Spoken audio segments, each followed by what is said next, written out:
You think you're depressed. You've Googled the symptoms. You relate to all of them. But what if I told you that you're not actually depressed? You're just living a life that was never meant for you. I'm this Destin, and by the end of this video, you'll understand why that exhaustion, that emptiness, that feeling of going through the motions isn't a chemical imbalance. It's your soul rejecting a life that doesn't fit. That heaviness you wake up with every morning, it's not depression, it's grief. Let me describe your exact reality. You wake up tired, not just physically tired, soul tired, the kind of tired that doesn't go away after 8 hours of sleep. You go through your day on autopilot. Work, obligations, small talk, responsibilities, and every single moment feels like you're wearing shoes that are 2 sizes too small. You can function. You can smile when you're supposed to. You can show up. But underneath it all, there's this constant numbness. This feeling that you're watching your own life from behind glass. So you Google it, depression symptoms, and there it is. Low energy, loss of interest, feeling empty, difficulty concentrating. You check every box. You think, finally, an explanation. There's something wrong with my brain chemistry. I need medication. I need therapy. I need to be fixed. But here's what nobody's telling you. What if your brain chemistry is fine? What if there's nothing to fix? What if your depression symptoms aren't symptoms at all? They're signals. Your body is trying to tell you something. And the message is simple. You're in the wrong place, doing the wrong work, living the wrong life. Stay with me, because this reframe changes everything. You've become an adult who feels nothing when good things happen. Promotions don't excite you. Achievements feel hollow. Milestones that should feel significant just feel like checking boxes. You've become an adult who dreads Monday but feels nothing on Friday. The weekend used to be an escape. Now it's just 2 days of trying to rest enough to survive another week of a life you don't want. You've become an adult who can't remember the last time you felt genuinely excited about anything. Not fake excited, not obligatory excited, actually viscerally excited. You've become an adult who lies in bed at night thinking, is this it? Is this really all there is? 40 more years of this? And the thought makes you want to disappear. When was the last time you did something because you wanted to, not because you had to? When was the last time you felt like yourself, not like a version of yourself designed to meet everyone else's expectations? Here's what happened. You made choices based on what you thought you should do, what was safe, what was practical, what your parents would approve of, what society said was successful. And somewhere along the way, you buried the person you actually are under the person you thought you needed to be. Now your body is screaming at you that something's wrong, but instead of listening, you pathologize it. You call it depression. You look for pharmaceutical solutions to existential problems because it's easier to believe your brain is broken than to admit your life is. Now let me show you exactly why we confuse these two things. Because understanding this distinction might save your life. Here's the psychology behind why we mistake life dissatisfaction for clinical depression. Real clinical depression is a neurological disorder. It's characterized by changes in brain chemistry, specifically serotonin and dopamine levels. It happens regardless of your circumstances. You could have everything you want and still be depressed. That's the nature of the disorder. But what you're experiencing, that's not that. What you're experiencing is what psychologists call situational depression or adjustment disorder.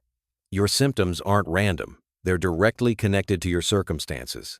Your job you hate, your relationship that's dead, your city that suffocates you, your life that feels like a trap. Let me give you the metaphor that makes this clear.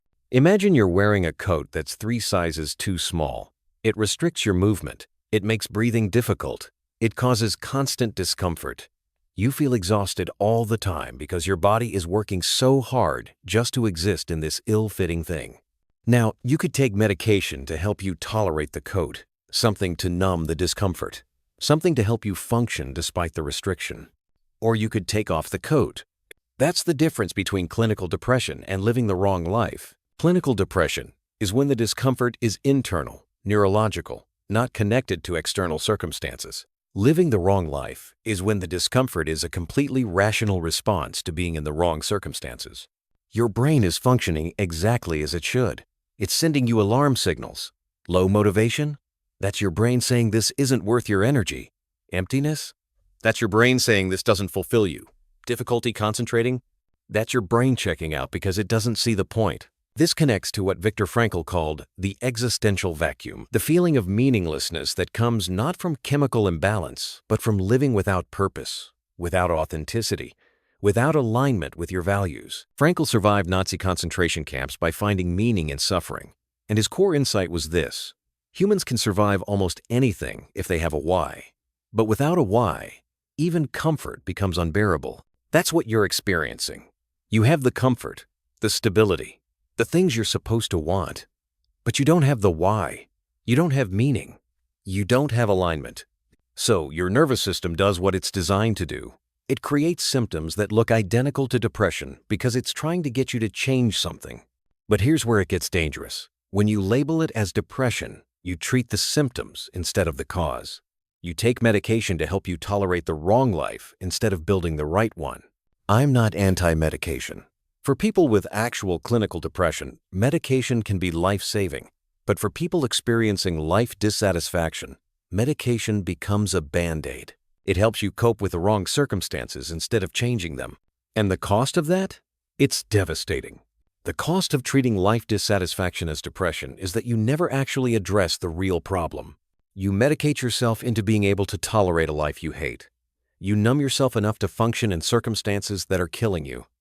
You pathologize your body's legitimate attempt to save you. Let me tell you what living the wrong life actually looks like, because you need to see it clearly. Living the wrong life means waking up every day and immediately calculating how many hours until you can go back to sleep. Not because you're tired, because consciousness in this life is painful. Living the wrong life means having panic attacks on Sunday nights, not because Mondays are hard, because you're about to spend another week being someone you're not, doing work that doesn't matter to you, living in a story that isn't yours.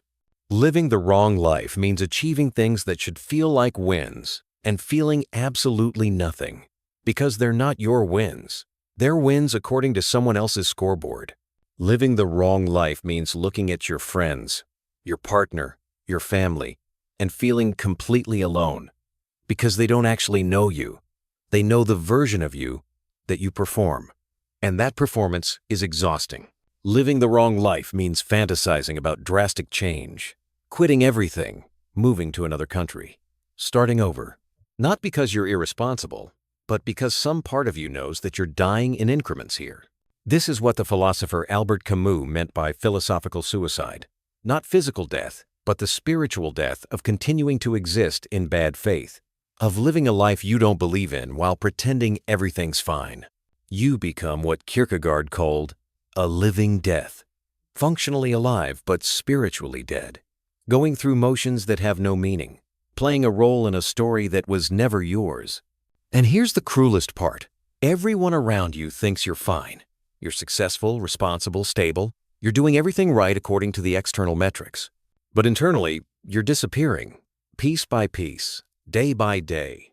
You're becoming less of who you are and more of who you think you should be, until one day you look in the mirror and don't recognize the person staring back. That's not depression, that's extinction, the slow erasure of your authentic self. But here's what you need to understand. This isn't permanent. This isn't a life sentence. You can change this. But first, you need to stop pathologizing the alarm and start listening to it. So let's talk about what living the right life actually looks like. Because you need to know it's possible.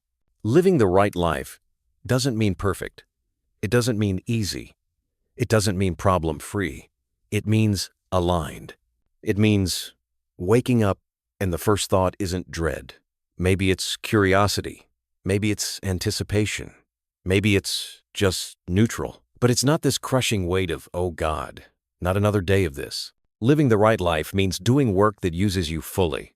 Not just your skills, but your values, your interests, the things that make you who you are. Work that feels like contribution, not just transaction. Living the right life means being in relationships where you can be yourself. Not a curated version, not a performance. Yourself, with the mess and the contradictions and the parts you're still figuring out. Living the right life means having space for the things that actually matter to you. Not shoulds, not obligations, things that light you up, things you do even if no one was watching. things that feel like you. Living the right life means mistakes feel like learning, not catastrophes, because you're invested in the process, not just terrified of failure.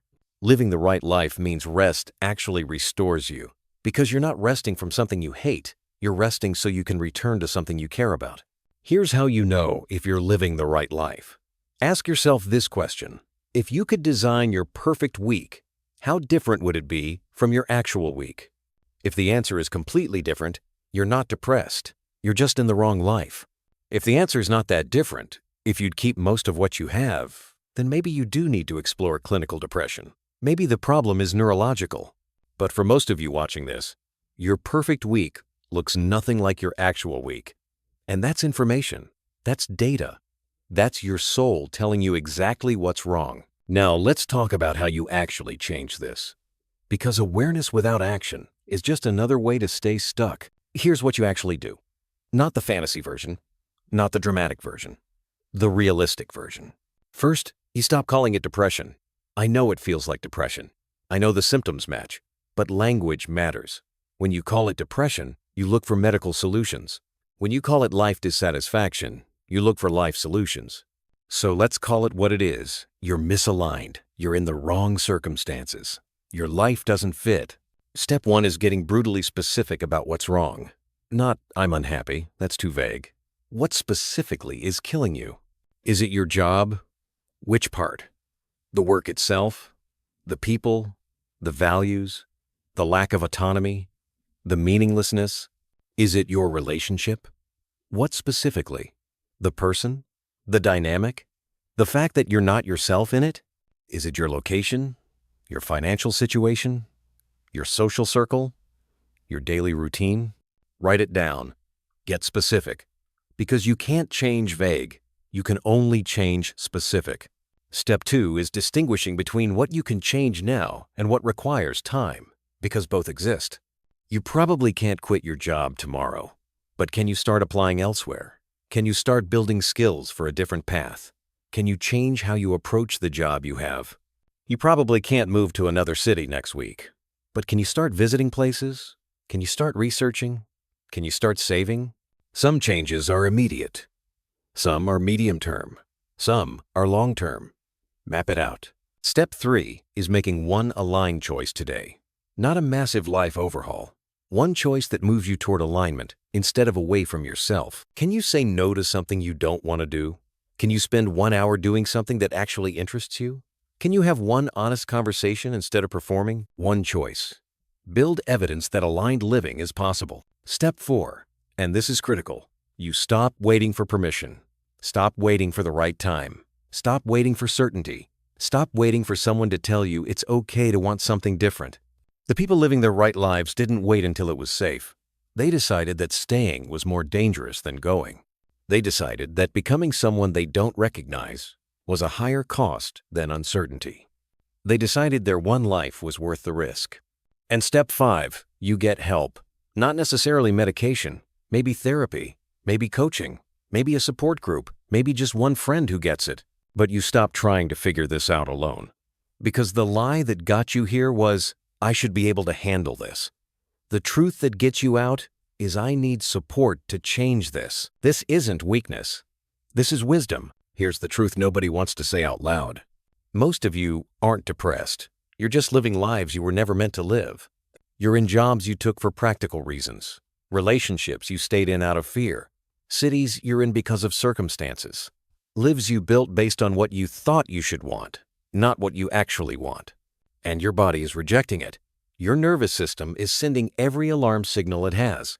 And instead of listening, you're Googling depression symptoms and looking for ways to tolerate it better.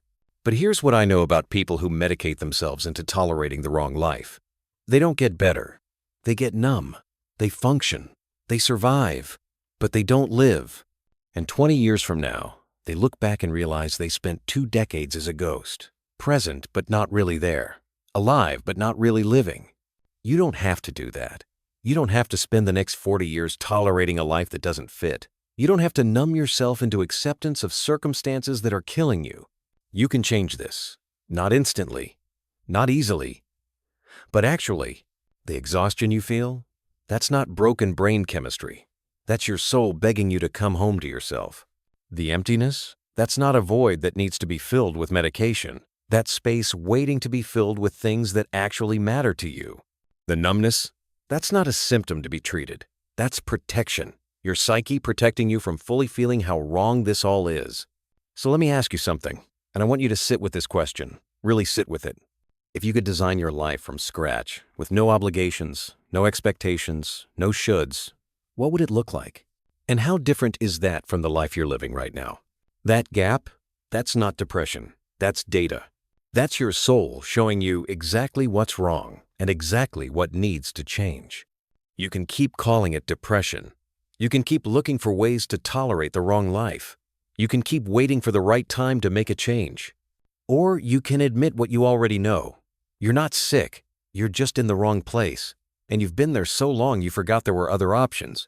The symptoms you're experiencing aren't a malfunction. They're a message. And the message is clear. This isn't your life. Build one that is. Time doesn't stop. The years keep moving. And every day you spend medicating yourself into tolerating the wrong circumstances is a day you don't get back. You're not depressed. You're just finally waking up to the fact that you're living someone else's life. And that realization, that's not the problem. That's the solution beginning. If this hit you differently than you expected, drop A in the comments. Tell me, have you ever wondered if you're living the wrong life? You're not alone in this. And subscribe to This Destined for more essays on the psychology of living authentically in a world that wants you to be practical. Because here's what I believe.